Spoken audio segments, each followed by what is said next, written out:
شروع اللہ کا نام لے کر جو بڑا مہربان نہایت رحم والا ہے۔ لوگوں کا حساب اعمال کا وقت نزدیک آ پہنچا ہے اور وہ غفلت میں پڑے اس سے منہ پھیر رہے ہیں۔ ان کے پاس کوئی نئی نصیحت ان کے پروردگار کی طرف سے نہیں آتی مگر وہ اسے کھیلتے ہوئے سنتے ہیں۔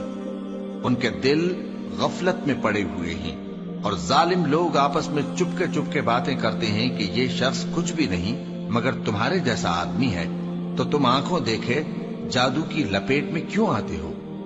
پیغمبر صلی اللہ علیہ وآلہ وسلم نے کہا کہ جو بات آسمان اور زمین میں کہی جاتی ہے میرا پروردگار اسے جانتا ہے اور وہ سننے والا ہے، جاننے والا ہے۔ بلکہ ظالم کہنے لگے کہ یہ قرآن پریشان باتیں ہیں جو خواب میں دیکھ لی ہیں، نہیں بلکہ اس نے اس کو اپنی طرف سے بنا لیا ہے، نہیں بلکہ یہ ایک شاعر ہے۔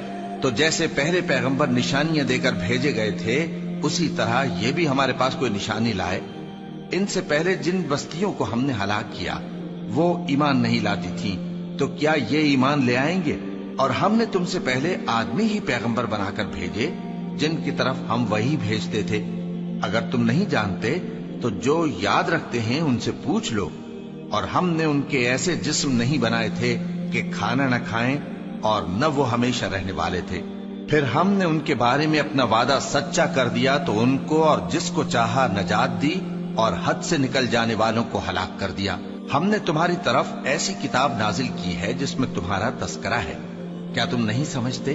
اور ہم نے بہت سی بستیوں کو جو ظالم تھیں پیس ڈالا اور ان کے بعد اور لوگ پیدا کر دیے۔ جب انہوں نے ہمارے عذاب کو دیکھا تو لگے اس سے بھاگنے۔ مت بھاگو اور جن نعمتوں میں تم عیش و آسائش کرتے تھے ان کی اور اپنے گھروں کی طرف لوٹ جاؤ، شاید تم سے اس بارے میں دریافت کیا جائے۔ کہنے لگے ہائے شامت، بے شک ہم ظالم تھے۔